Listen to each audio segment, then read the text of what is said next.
de los demás y Dios se ocupará de tu viña. Tú te ocupas de la viña ajena y Dios se ocupará de los tuyos. Eso es lo que las Escrituras nos dicen una y otra vez. Claro, cuando yo lo predico así, uno puede decir rápidamente, amén. Pero después hay un abismo entre el amén y llevarlo a la práctica, porque por naturaleza somos egoístas. Un famoso médico, el psicólogo Bernard Rimland, obtuvo su doctorado hace muchos años en una importante universidad y se iba a dedicar a la carrera para la cual había estudiado, y 3 años después, en 1956, le nace un niño, tienen un hijo con su esposa llamado Mark, con autismo. En 1956 el autismo era no una enfermedad, una anomalía, un síndrome raro. Si bien dicen que el autismo existió toda la vida, esta era la primera vez que a un científico o a un médico se le daba la particularidad de tener un hijo que padeciera este síndrome. El autismo, en palabras prácticas, es alguien que vive ensimismado en su mundo.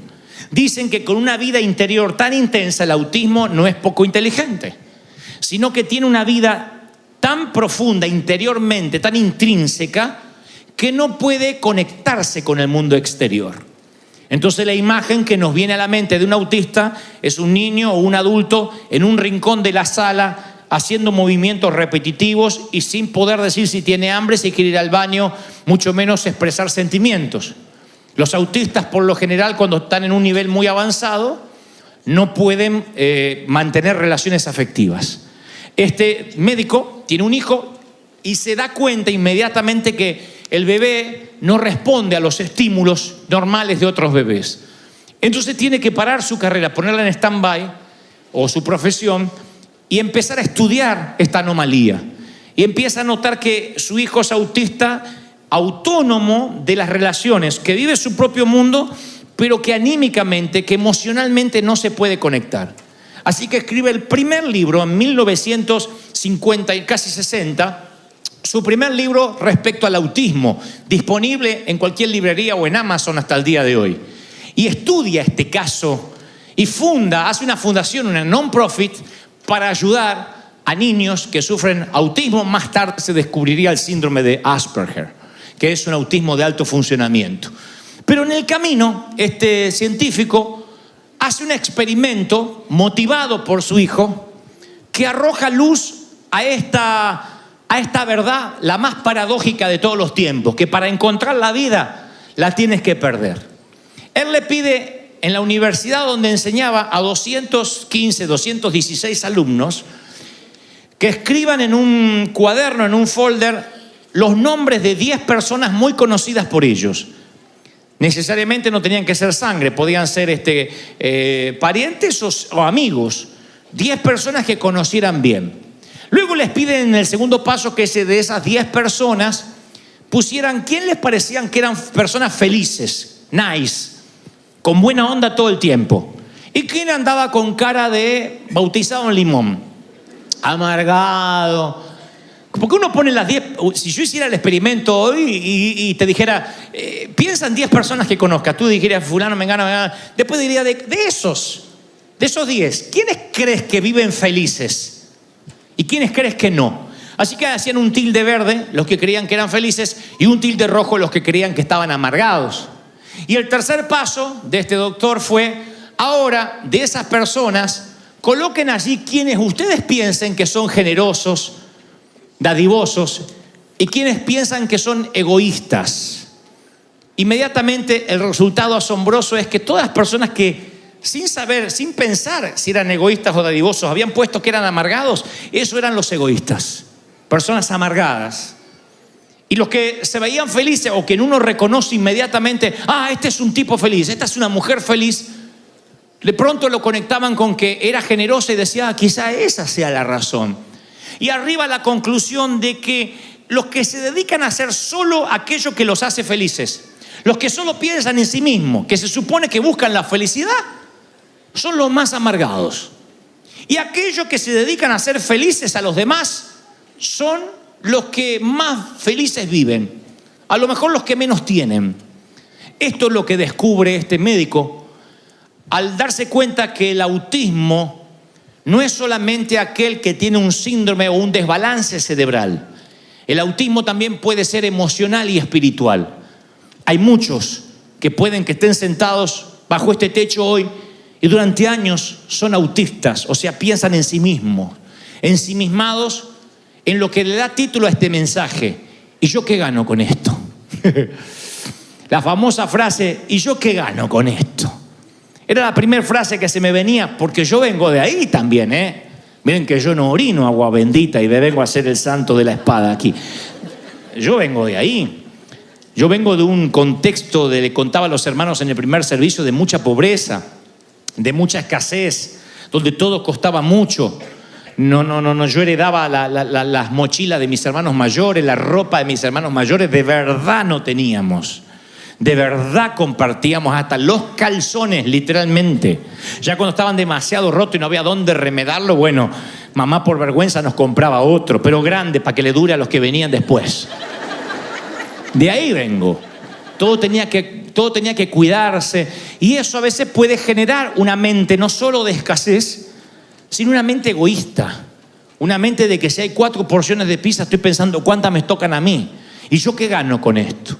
Y eso empieza a cambiar el chip de nuestra mente y un día nos volvemos autistas emocionales.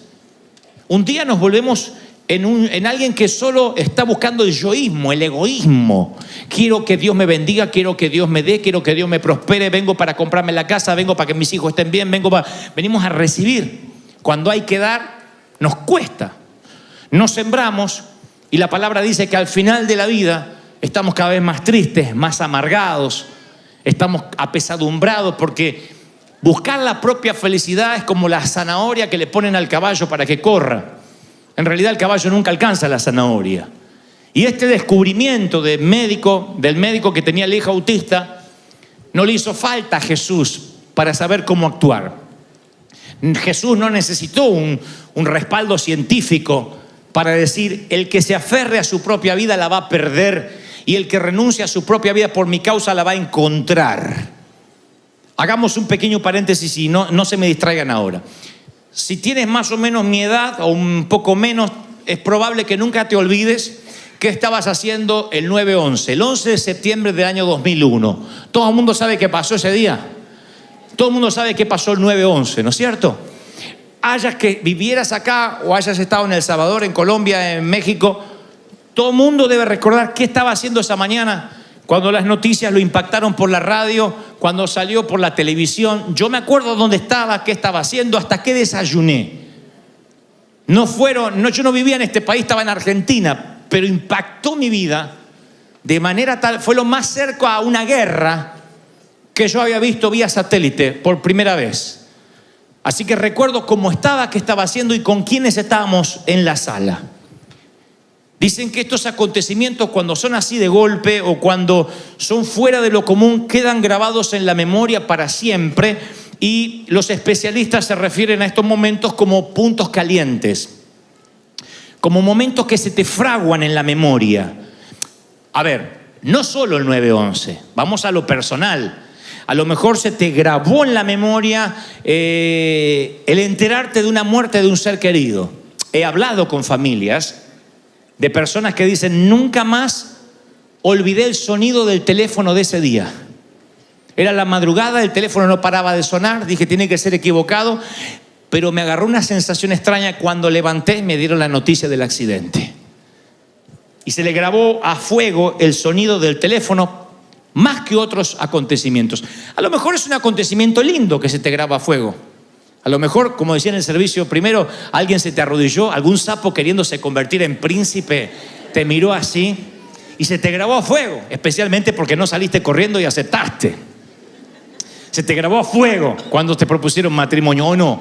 O cuando te dijo ella: te presento a mi mamá, y se te grabó a fuego esa imagen como... Bueno, el cerebro libera una sustancia química llamada glutamato. No se lo olviden porque es importante. Entonces dicen: ¿qué suma esto? Bueno, ahora van a ver. El glutamato es una sustancia que ayuda a que el proceso mental no lo deje pasar. Como si fuera una computadora que dice: ojo, que esto es importante, no lo olvides, agéndalo. El cerebro es tan inteligente, noten la creación del Señor, que se genera una sal, por decirlo de alguna forma, un químico, una sustancia, glutamato, que hace que se te fije en la memoria, porque esos acontecimientos son los que van a determinar tu personalidad. Los recuerdos suelen ser, dicen los científicos, viajes en el tiempo, porque uno, a cómo reaccionó en el pasado, es como se prepara para reaccionar en el futuro ante un caso similar, mejor o peor. O sea que los recuerdos van definiéndote como persona. La persona en la que te estás convirtiendo día a día tienen que ver con los recuerdos. Por eso es que Dios nos habla de sanidad interior, sana nuestras heridas de niños. A veces Dios nos habla respecto cuando nos rompieron el corazón hace 20 años. Hay un evangelio que se predica por ahí que dice, todas las cosas son hechas nuevas, se terminó. Pero Dios no te borra el cerebro. No es que uno se levanta el bautisterio y queda el cerebro flotando ahí, aunque a veces pareciera que algunos sí lo hicieron. No es eso. Uno nace a una nueva vida y después uno tiene que prepararse a que Dios haga una obra. Por eso dice la palabra que vamos creciendo conforme a la estatura de la plenitud de Cristo. Todos los días vamos creciendo y desaprendiendo cosas que nos marcaron, dejando que de lado traumas para que esos traumas no nos definan en nuestro comportamiento. Todo tiene que ver con el entorno, más que con la sangre. Porque este también es un debate de algunos que dicen, bueno, si Cristo me hizo una transfusión de sangre, si Cristo cambió mi ADN. Sí, pero hay algo que se llama entorno. O sea, se creía hace muchos años que si adoptabas un niño, hijo de delincuentes, por ejemplo, una mamá que estaba en la cárcel, papá que estaba en las drogas, y dejaban el bebé, lo daban en adopción. Tú agarrabas al bebé, lo adoptabas, y se creía que ya traía la delincuencia en la sangre. Entonces uno decía, no, ¿y cómo es el papá? ¿Y cómo era la mamá? Y tarde o temprano va a mostrar la hilacha.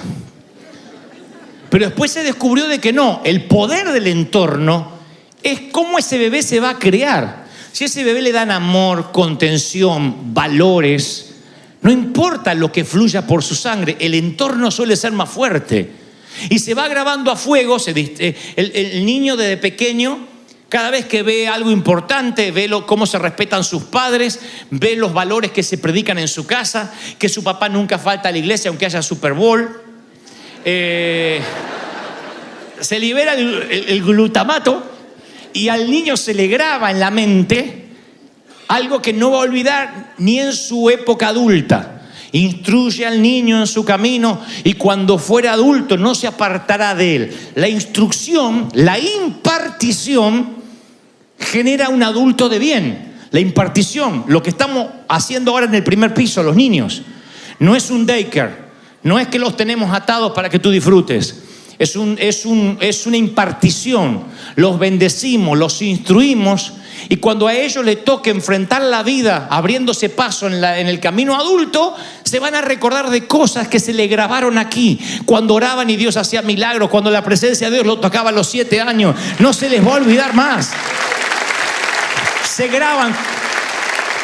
Entonces la neuroquímica es como que cimenta un recuerdo en el cerebro y no te lo olvidas más. Entonces, la cabeza no es solamente para almacenar datos y recuerdos, es para determinar cómo nos vamos a mover en el futuro. Y hay una creciente investigación de científicos que siguen investigando y dicen, sí, las cosas que nosotros recordamos cambian las personas que somos, cambian nuestra manera de actuar, cambia nuestra manera de comportarnos, nuestros hábitos. Tiene que ver con esas cosas que nos marcan. ¿Hasta ahí fui claro? ¿Sí o no? Bueno, el Señor, que junto con su Padre crearon al hombre, sabía cómo implantar en el cerebro conceptos y principios de modo que la gente no lo olvidara más. Y ahora está en una noche común donde Cristo camina por la tierra, va a implantar en el cerebro de 12 hombres algo que no solo nunca ellos podrán olvidar, sino que pasará de generación en generación hasta el día de la fecha. Cambiará el paradigma del ser humano, la manera de pensar. En una cultura donde todo es ojo por ojo, diente por diente, si este te saca un diente, arrancale la muela al juicio de un cachetazo. Te deja tuerto, le quitas así era como la mafia. Me matás un hijo, te mato otro. Donde todo era justicia. Y eso, ustedes saben que la venganza es dulce y a veces embriagante. Es un plato que se come frío, dicen algunos. Siéntate en el umbral de tu puerta y verás pasar el cadáver de tu enemigo. ¡Oh!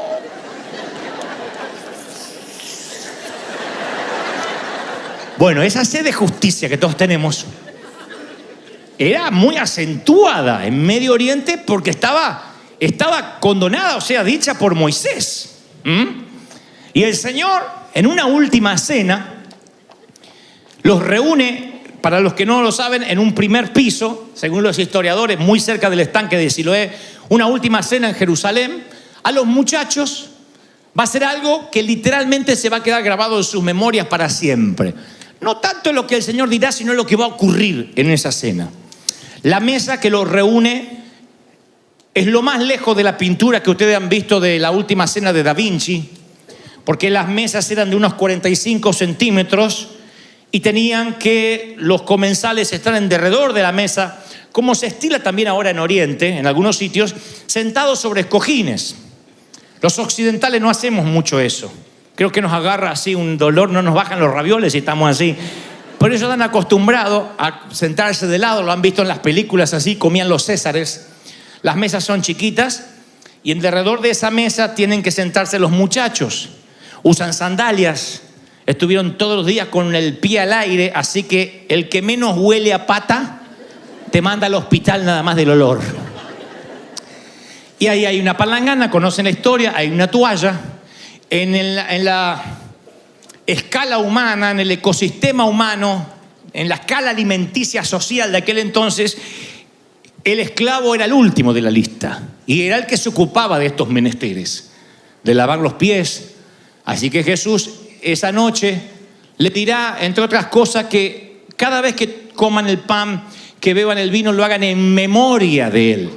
El Señor estaba muy interesado en que la memoria de ellos se les implantara un chip con una nueva manera de pensar. Y lo que más les impacta a estos tipos es que Jesús se pone a lavar los pies uno por uno, uno por uno. Ahora, yo cuento esto y la mayoría está sintiendo con su cabeza, pensando, bueno, yo sabía esa historia, sí, es una muestra de humildad. Pero la brecha cultural que nos separa de Medio Oriente nos hace perder el sentido de lo que allí ocurrió. Lo que fue terapia de shock, fue algo choqueante para ellos. El Señor le estaba diciendo a esos tipos que no importaba la posición social, ni el qué gano yo con esto. Porque ellos fueron a la mesa sintiéndose en los tapones del océano. La última Coca-Cola del desierto, el último taco de Tijuana. Ellos sentían la última arepa ¿de dónde? De Venezuela, de Colombia. Al final están en discusión de dónde son. El último asado de Argentina. Ellos se sentían como que el Señor ese día iba a repartir los puestos. Los tipos estaban queriendo acaparar poder. Si uno lee el contexto de la historia, va a descubrir que discutían qué posición le tocaba a cada uno. De hecho, aparece hasta una madre de los discípulos. Los discípulos eran tipos grandes, no eran niños. Uno se veía de discípulos, somos ovejitas muy alegres. No, eran tipos con pelo en las patas, tipos barbudos. Y una mamá va a hablar con el Señor. Cara dura, la hermana. Cara dura. Le dice, Señor, vengo a hablarte en nombre de mis hijos. Yo digo, está bien, la mujer puede ser una igualada, puede ser una grosera, desubicada. Hay de todo en la viña, menos uvas. Eso es así. Pero los hijos no se morían de vergüenza delante de Pedro, delante de Juan. Ahí vino mamá. La mamá dice, Jesús, maestro, cuando vengas en tu reino, ¿podría haber una posibilidad de que mi hijo esté a la derecha y mi otro hijo esté a tu izquierda? Quisiera un lugar privilegiado para ellos, porque son hijos especiales, como toda madre, son hijos muy especiales. Y el Señor le dice, no, acá el que se quiera sentar primero va a ser el último. Desvergonzado mandaron a la mamá.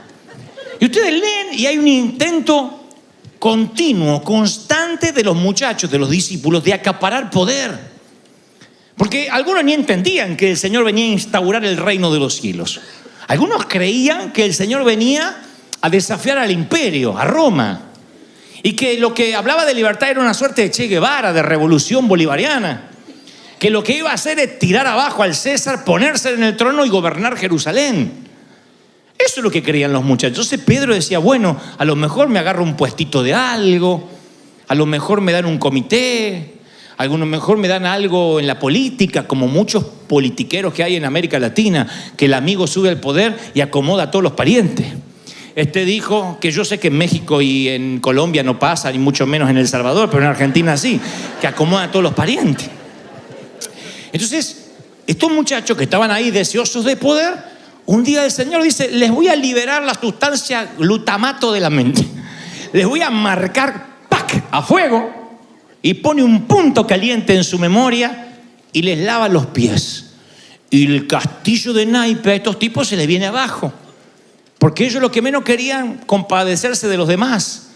Ellos querían siempre ser guaruras, proteger esa relación con el maestro, que nadie llegue al maestro, ni siquiera los niños, más que ellos. ¿Cuál es la barrera que nos impide ser generoso? El miedo. El miedo a perderme algo que me merezco ganar. El miedo nos obliga a buscar ventaja.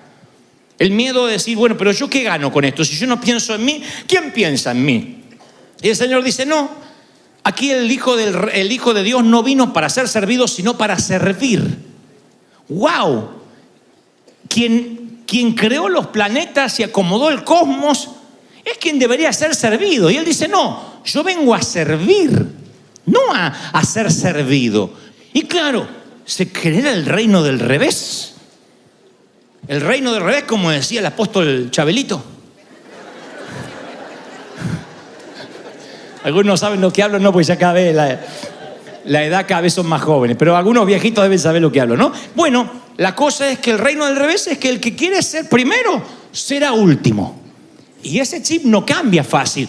Hay unos investigadores que en una zona rural de Colombia, hace muchos años, tratando de probar esto, si el egoísmo es parte de nuestra naturaleza, le pidieron a un grupo de gente, le dijeron que tenían que buscar leña para soportar un invierno muy crudo de 3 meses, pero que quisieran los cálculos para que no les faltara leña, pero que tampoco juntaran leña de más, porque si juntaban leña de más, por las dudas, la deforestación iba a ocasionar que el agua no fuera tan potable. Entonces al juntar leña de más, perjudicaba el agua potable, entonces estaba haciendo que otros no tuvieran una mejor calidad de vida. Confiando en el buen corazón de la gente, le dijeron vayan y recojan leña. Un grupo selecto que eran pruebas científicas sin saberlo. Así que muy poquitos iban y juntaban lo necesario. La mayoría llenaba sus trocas de leña, sus galpones de leña. Y algunos de las esposas o el esposo le decía, pero nos dijeron que no juntemos de más. Ah, ¿qué me importa el agua potable? Yo no me voy a morir de frío. Había un montón de gente que tenía la mentalidad, ¿qué gano yo con esto? ¿Qué me importa el agua potable? Yo de frío no me voy a morir.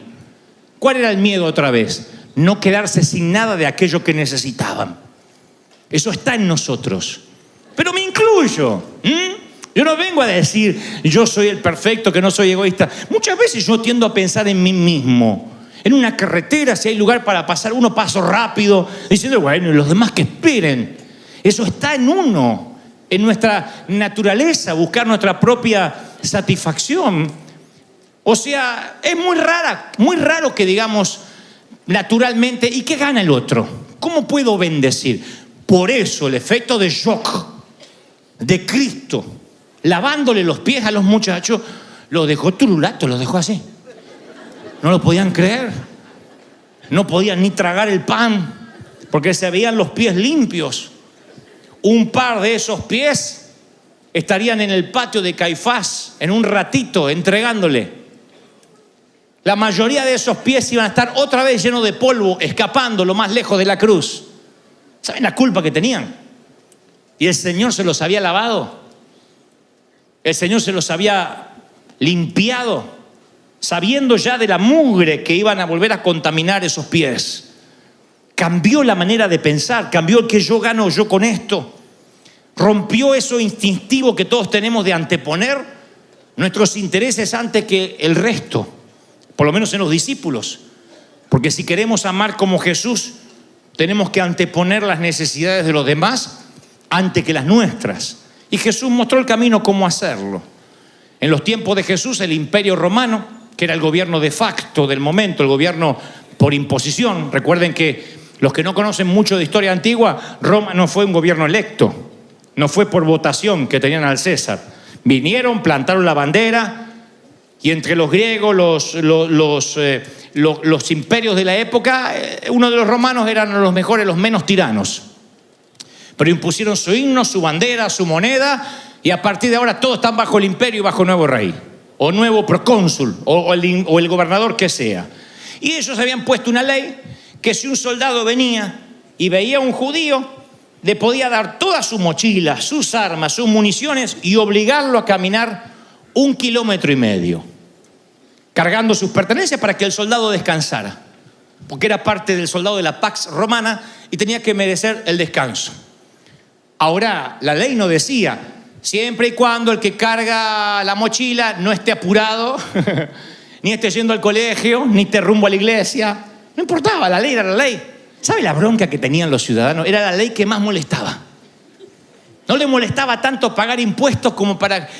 Gente llegaba tarde, gente perdía sus citas. Porque te agarraba un soldado y decía, a cargar esto. Le pasó a Simón de Cirene, que fue a curiosear qué pasaba con la turba y terminó cargando la cruz del Nazareno. Otros, con menos fortuna, no cargaban la cruz, cargaban la mochila, el bagaje de un soldado. Y un día en el Sermón del Monte, el revolucionario nazareno habla de la ley de la mochila. Y dice, imagínense la expectativa de todos, estaban todos ahí para empoderarse, aleluya, vamos a empoderarnos, gloria. Y Jesús los ve a todos así, expectantes por el empoderamiento. Y Jesús dice, si un soldado te pide que camines 1,5 kilómetros, ¡amén! Pensaban que lo que venía es, dile, tu abuela. Libertad, libertad. Pero él dijo, si te pide 1,5 kilómetros, camina 3. No fue un sermón de empoderamiento.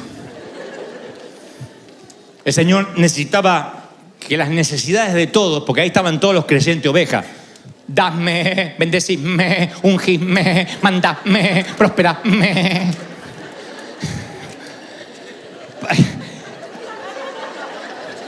Para que esa mente cambiara, garantizado, tenían que empezar a dar más de lo que se le pedía. Ninguno dijo amén. Es injusto. Si tu jefe te paga mal, y tú estás, ve cómo me empodera, ve cómo me empodera. Si tu jefe te paga poco, trabaja del doble por lo mismo. Tú dices, no, este ya está hablando pavada.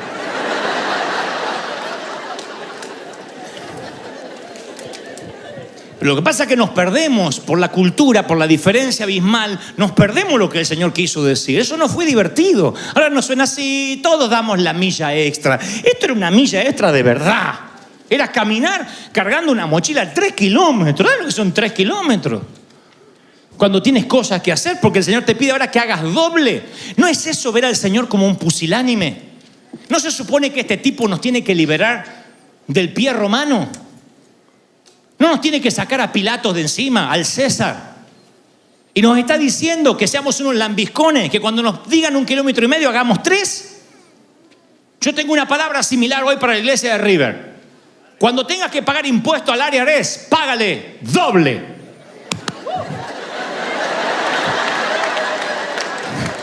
¿Ven que nadie dice amén? Lo que quiere es que digan que no hay que pagar, porque somos ciudadanos del reino y que al César no hay que darle nada. No, él iba por el doble. Y eso choquea otra vez. Por eso llevaron a Cristo a la cruz. Por eso, aunque los romanos lo colgaron, los autores intelectuales, muchos eran esta gente. No se olviden que esta gente decía, ¡crucifícale! No cambió el público, Si ustedes vieron alguna película, ¿no es que acá estaban los buenos comiendo la multiplicación de la comida? son los que después gritaban que lo crucifiquen. ¿Cómo podía cambiar así? ¿Cómo podía cambiar la animosidad de la gente? Es que se iban a la casa pensando, no, viejo, ¿vos escuchaste lo que dijo?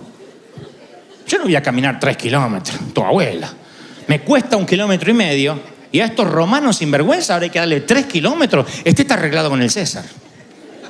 Este tiene alguna mordida. Porque a mí no me va a hacer caminar 3 kilómetros. ¿Y viste lo que dijo después? Que si alguien te hiere una mejilla, le des la otra. No, me gusta más el diente por diente de Moisés. Empezó a cambiar y tirarle abajo todo el castillo que ellos habían construido de naipes. Se lo sopló. Y el egoísmo empieza a revolcarse. Y el Señor va más allá y dice, ama a tu prójimo como a ti mismo. Esto se reduce a tratar a los demás como te gustaría que te trataran a ti. ¿Y qué quiere uno? Generosidad, uno quiere respeto, comprensión. Hagamos una encuesta acá. ¿Qué es lo que quieres de la iglesia? Bueno, que en la iglesia me den amor, que en esta iglesia me den comprensión, que me atiendan cuando busque un pastor, que pueda saludarlo, que me pueda sacar fotos con él, que además me visiten, que porque pongo el diezmo me manden los boletos a Disney y a casa a través de FedEx. ¿Y qué das?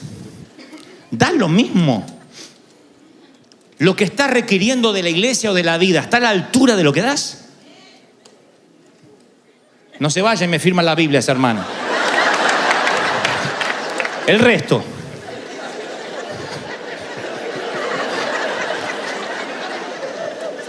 ¿Está a la altura de lo que das?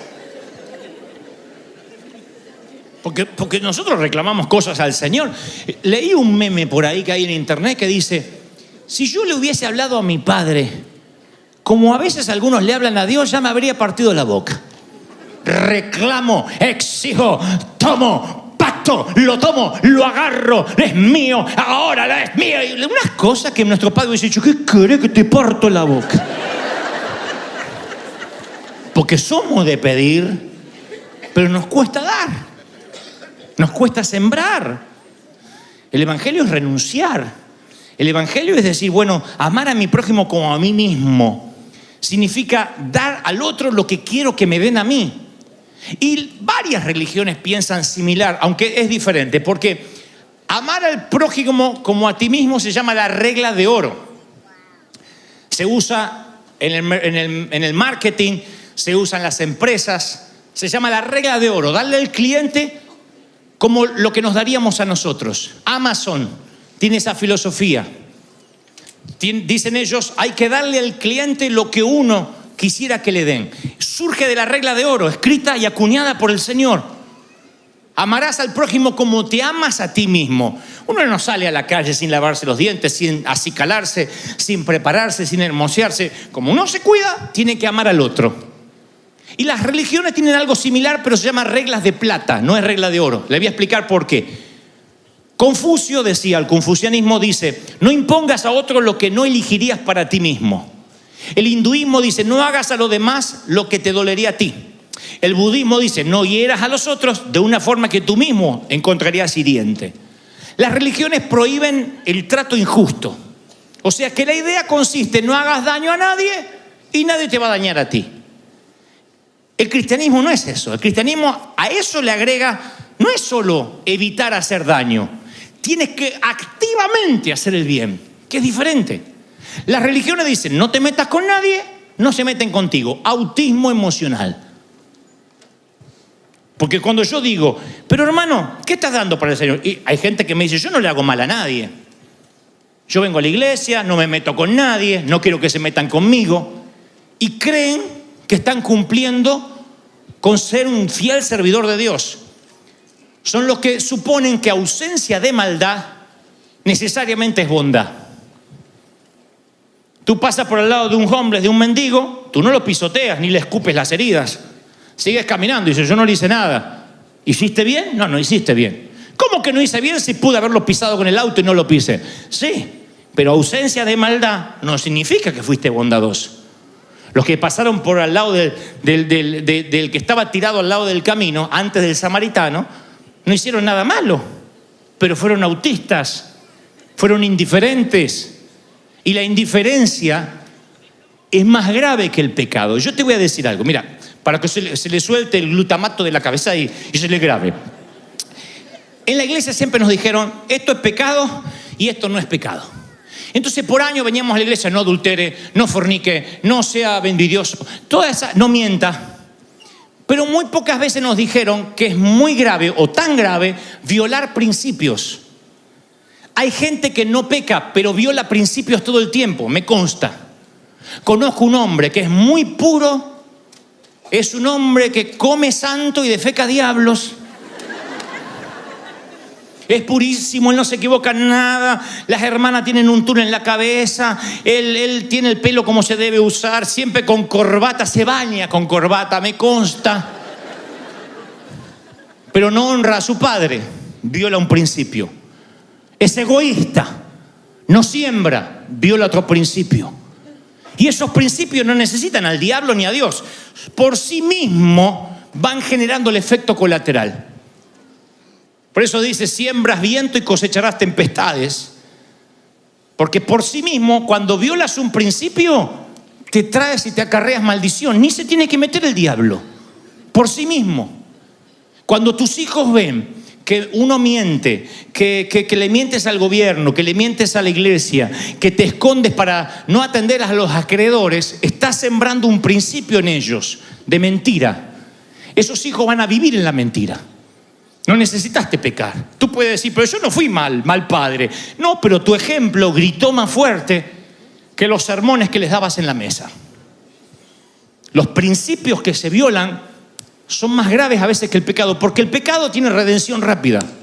Ay, metí la pata, voy a orar, Señor, perdóname, dijo el rey David. ¡Bum! El perdón vino sobre él.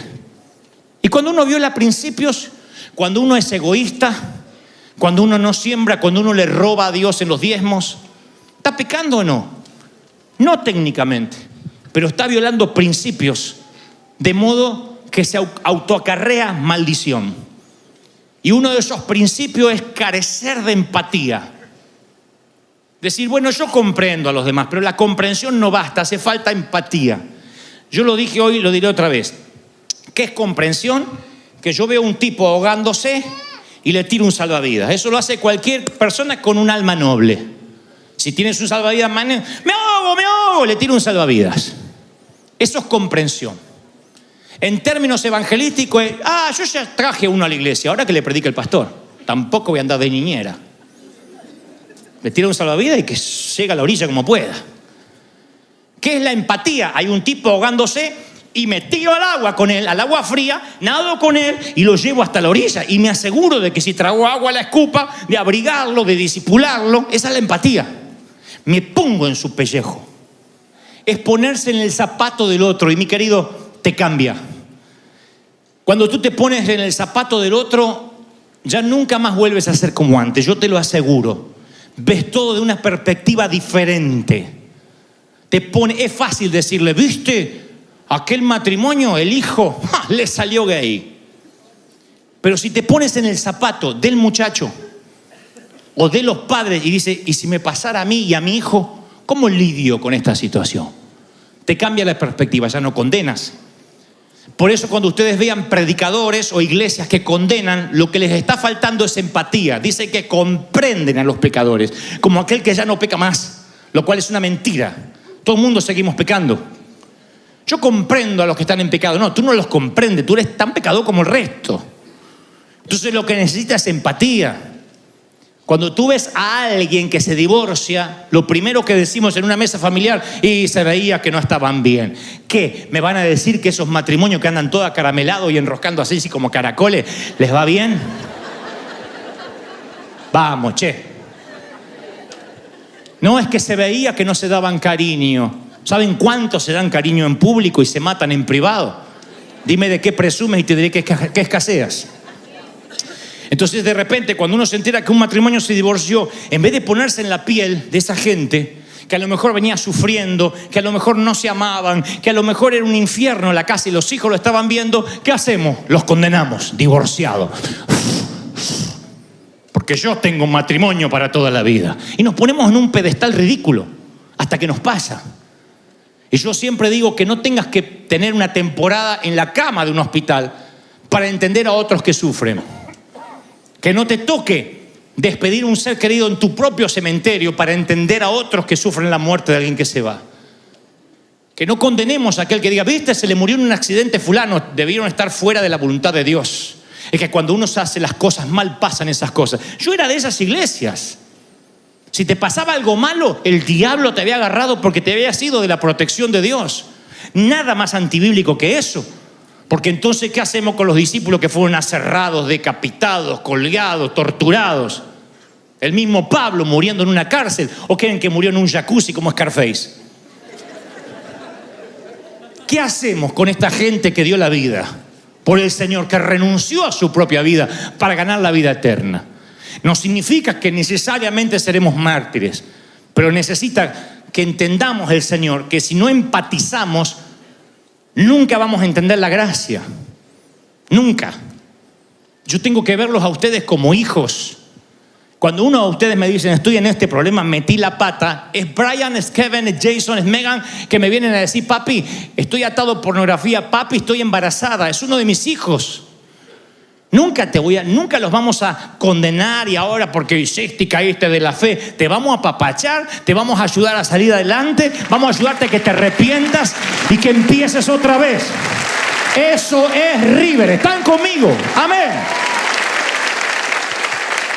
Y cuando piensas en el otro, no saben. Ahora, esto de la empatía es un proceso, ¿eh? No es algo que puedes tachar de tu lista de actividades. Voy a ser empático. No, cuesta.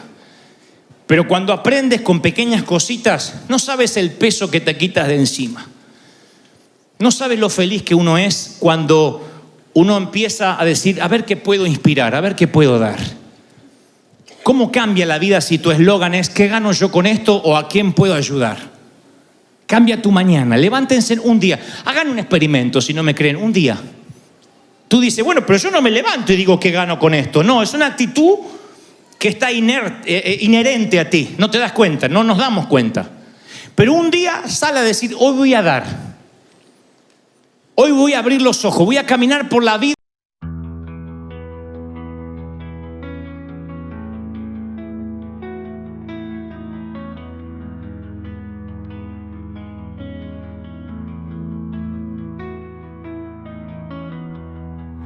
You said forever, but forever's come and gone.